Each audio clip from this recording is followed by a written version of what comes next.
والصلاة والسلام على رسول الله وعلى آله وصحبه أجمعين. ربنا اشرح لنا صدورنا ويسر لنا أمورنا واحلل عقدة من لساننا يفقه قولنا.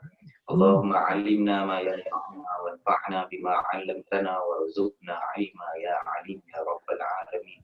وصلى الله على سيدنا محمد وعلى آله وصحبه أجمعين. الحمد لله رب العالمين. Alhamdulillah, Alhamdulillah, Alhamdulillah.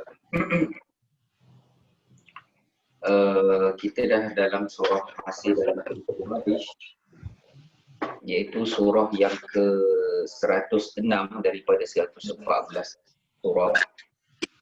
Dan kita sudah habis sampai ayat kedua, iaitu untuk melindungi mereka dalam perjalanan ila mereka dari musim sejuk, wasaifi dan musim panas. Boleh? Suara saya jelas tak? Jelas. Okay, jelas.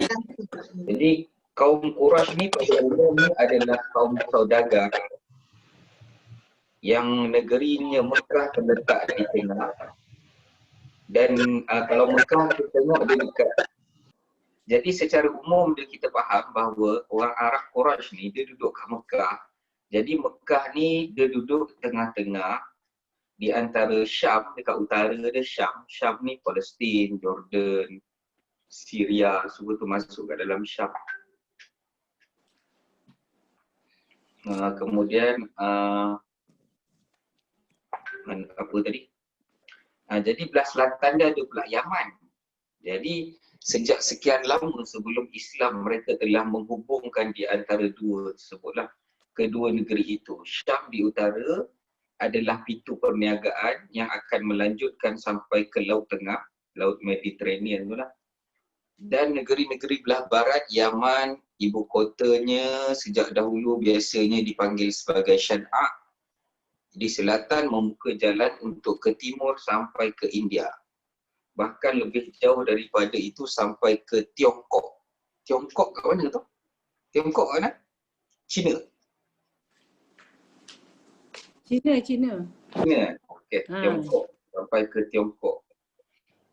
Jadi ada hadis Nabi yang mengatakan tuntutlah ilmu walaupun sampai ke negeri Cina tu. Ulama bahaskan masa tu penghujung dia yang tahu adalah Cina lah, Tiongkok lah. Jadi dia alamat menunjukkan jauh, bukannya dekat Cina tu lah. Sebahagian ulama mengatakan yang tuntutlah ilmu walaupun ke negeri Cina kan, macam tu kan. Pernah dengar hadis tu? Ada, tapi tu yang kata tu daif kan? Daif boleh beramal. Dia hadis ni macam ni. Hadis ni yang ditolak maudhu'. Maudhu' dia ada problem sikit. Tapi kalau hadis tu daif dalam amal boleh. Dia bukan daif, ada kategori daif lah. Tapi daif tak ada masalah kan, masalah. Cuma kita kena faham konsep tu lah. Contoh macam Syekh Ali Jumaah kata yang dimaksud kat situ adalah walaupun jauh macam mana pun pergilah tuntut ilmu. Jadi orang Arab Quraisy yang pada penghujung masa dia dah teroka tu sampai Cina lah masa tu. Boleh? Sampai ke Tiongkok. Ibnu Zaid mengatakan bahawa orang Quraisy itu melakukan dua angkatan perjalanan. Boleh? Di musim panas mereka pergi ke Syam, pergi ke arah utara sebab utara sejuk sikit. Dan di musim sejuk pula mereka akan pergi ke Yaman. Macam tu. Sebab Yaman ni dia macam Malaysia lah lebih kurang. Tak berapa panas sangat, tak berapa sejuk sangat. Keduanya itu bertujuan untuk berniaga. Boleh? Sejak zaman purbakala lagi, jalan khalifah di antara Mekah, Madinah, Damaskus ataupun Mekah, Hunain, Badar, Ma'an dekat Jordan tu, itu adalah jalan untuk kita highway lah orang panggil, macam highway plus. Memang lalu jalan. Kalau jalan nak pergi ke selatan, Mekah, Taif, lepas tu lalu Asir sampailah ke Syan'a, Yaman. Perjalanan itu dipelihara dan diperlindungi oleh Allah dan lagi di negeri Mekah itu berdiri pula Baitullah yang bernama Kaabah, sehingga setiap musim haji orang dari luar pun akan berduyun-duyun ke sana menurut sunnah Nabi Ibrahim. Boleh? Memang Allah aturkan perjalanan dia. Musim haji pun dah ramai pergi sana walaupun belum Islam datang. Jadi isi itu gambaran sebelum Nabi Islam datang. Dan memang elok dah set up sebelum Nabi datang tu Allah dah set up kan. Dan memang macam tu perjalanan. Baik. Baik. Ada soalan tak? Tak ada soalan. Tak ada soalan, hari ini kita nak belajar benda baru. Iaitu فَلْيَعْبُدُوا رَبَّ هَذَا الْبَيْتِ فَلْيَعْبُدُوا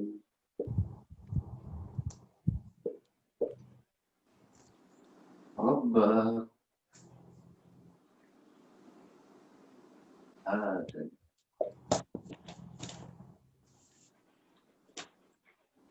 Baiklah, macam itulah. Ayat pendek-pendek. Boleh? Jadi perkataan yang kita dah belajar kat dalam kad kita warna ungu dengan hijau tu antaranya adalah fa, lepas tu lam, haza, kita ada belajar. Dan perkataan yang dah tahu adalah roh. Kita buat gigi sikit.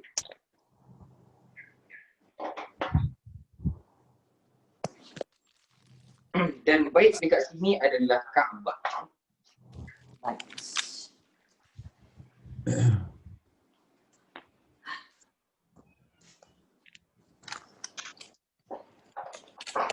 Cuba buat dulu. Sekejap lagi kan kita bincang. Cuba try dulu. Tapi ayat ni, payah agak sebenarnya ni ayat ni. Nak cuba Ustaz ni. Siapa tu? Saya. Oh, okey, cek dulu. Puan betul tidak saya cuba je. Kita bagi maknanya dulu Ustaz kan? Okey. Fa maka Okey. ya'budu kamu semua sembahlah. Okey. Robba Rob Tuhan Okey. Hazal bait Kaabah ini. Okey. Inilah Azza kan.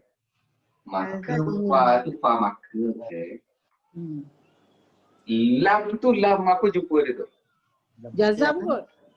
Ayuh, lam ni adalah lam jazam. Kita terjemahkan apa? Lam jazam hendaklah kot. Lam ni lam jazam kan? Dia Dia tak dalam huruf jazam tu ada lam satu. dia jazam, dia mematikan ni. Lam mati tu dia mematikan mematikan fi'il mudhari'. mematikan Fi'il mudhari'. Fi'il mudhari', betul tak? Ya. Dalam lam jazam. Kita terjemahkan apa itu? Lam jazam. Hendaklah. Ayuh, mumtaz. Hendaklah. Hendaklah. Jazam. Yang ni yang saya nak ajarkan satu. Soalan dia macam mana tau. Masa bila nak pakai kalimah lam ni, huruf jazam. Baik, cuba buka kad warna kuning ni, muka surat 4 tu fi'il. Disebabkan kita punya kelas ni dah lama dah. Jadi dekat dalam fi'il amar, cuba tengok fi'il amar. Ya? Baik, cuba tengok fi'il amar. Dekat dalam fi'il amar tu dia ada bermula dekat domer anta, betul tak? Ya. Dekat domer anta ni, kalau kita nak suruh orang, mesti orang tu depan kita. Enggak? Kalau kita nak pakai fi'il amar lah. Tapi kalau kita nak suruh dia macam mana? Contoh. Contoh kita nak kata, kita nak suruh orang ketiga. Contoh saya cakap macam ni. Dia kata, ni Mat, kan kalau hujan kan kau suruh Ani angkat kain. Suara seekor. Tak tahu siapa. Kena Okey, tutup okey. mikrofon. Tak ada. Okey. Suara. Okey, dengar tak? Dengar. Jadi, kalau kita nak suruh orang depan kita, kita boleh pakai fi'il amar ni. Ya. Kita pakai fi'il amar. Tapi itu kalau orang depan kita. Kalau orang tu tak ada depan kita macam mana? Contoh saya nak cakap tadi. Saya kata, Mat, ni nanti kan kalau hujan, kau suruh Ani angkat kain jemuran. Gitu. Contohlah. Jadi kita nak suruh orang ketiga. Macam mana nak pakai tu? Masa tu pakai lam amar. Lam jazam. Macam tak sampai. Tak sampai. Sekarang ni kalau kita nak pakai fi'il amar, kan, kita nak amarkan untuk yang warna kelabu ni. Domer-domer yang tak ada ni. Domer huwa, huma, hum, hiya, huma, hunna. Macam mana nak pakai kalau kita, macam mana nak suruh sebab tak ada kaedah dalam bahasa Arab. Kalau nak suruh yang ni, kena pakai lam amar. Lam ni nama sebenarnya lam amar. Tapi masa kita masukkan dalam huruf jazam sebab fungsi dia. Oh. Contohlah kata aku mesti dapatkan juga. Kita nak suruh diri sendiri. Macam mana? Maka pakai lam tu.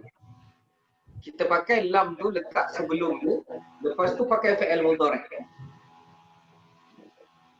Macam ni. Kejap saya buka dekat dalam saya punya buku. Kalau kita tengok yang apa ni dia PL tu Ustaz. Boleh Okay. tak PL tu kita, daripada fi'il mudhari' tu kita dah nampak dia mati. Jadi kita boleh anggap bahawa lam tu lam jazam. Boleh tak buat macam tu? Macam mana? Kita tengok yang fi'il selepas dia tu, fi'il mudhari'. Fi'il mudhari' tu mati pula tu. Kan, jadi boleh tak kita kata yang lam tu lam jazam? Boleh juga macam tu. Kita buat macam tu boleh? Saya nak terangkan dulu kenapa kita nak pakai lam jazam tu. Lam Ustaz nak jazam tanya, ni, Ustaz nak tanya satu lah muskil. ya. Yang kalau kita tengok kat yak budu tu kan, pangkal dia ya, walaupun pangkal dia ya, tapi dia ujung dia waw alif mati, alif wasal kan. Kalau tengok dekat jadual yang warna hijau tu, dia jatuh dekat antum fa'il amar. Saya buat macam tu. Kalau antum tak ada ya kat depan. Yelah, tapi saya anggap macam ya tu memang daripada perkataan asal. Sebab saya tak tahu kan maksud dia. Saya tak Perkataan reti. asal dia apa dia kalau ya'budu ni? Saya Abada. Abada dalam kafirun saya belajar. Macam Oh, sebab tadi saya ingatkan ya tu memang termasuk perkataan asal. Saya fikir macam tu tadi, saya tak ada terfikir yang macam Ustaz cakap ada lam amar. Baik, tak apa. Saya terangkan balik dekat kad depan kita. Depan kita ni pun ada kad ni. Sama je lah. Cuma colour dia lain sikit. Baik, sekarang ni kalau kita nak suruh orang, kita boleh suruh kalau ikut kaedah bahasa Arab, boleh suruh pakai dekat domer anta start dia. Dia start kat domer anta sampailah antunna sahaja. Kalau nak suruh orang. Jadi masalahnya macam mana kita nak guna untuk suruh tapi dekat domer huwa, domer huma, domer hum, macam tu. Jadi masa itulah kita datangkan lam jazam tu, kemudian guna fi'il mudhari' dia. oh. Jadi hendaklah dia Ahmad tu angkat baju. Hendaklah mereka berdua, macam tu. Hendaklah mereka semua, macam tu. Macam sampai ke macam tak sampai? InsyaAllah sampai. Baik, soalan dia sekarang ni, apa fungsi lam huruf jazam tadi? Membari mati kan? Dia mematikan apa? Fi'il mudhari'. Okey, kalau kita ikutkan huruf jazam tu mematikan fi'il mudhari' selepasnya, betul? Ya. Okey, sekarang ni sebabkan kita dah lama sikit tambah sikit kat situ. Disebabkan kita dah lama dah kelas ni, tambah kat situ atau buang nun. Tu dia tu. Maknanya huruf jazam ni mematikan fi'il mudhari' Mudhari' selepasnya atau buang nun. Atau apa? Atau Buang apa? nun. Atau buang nun. Buang nun. Buang nun. Buang nun maksudnya huruf nun. Kejap lagi saya terang. Tulis dulu. Buang nun. Buang.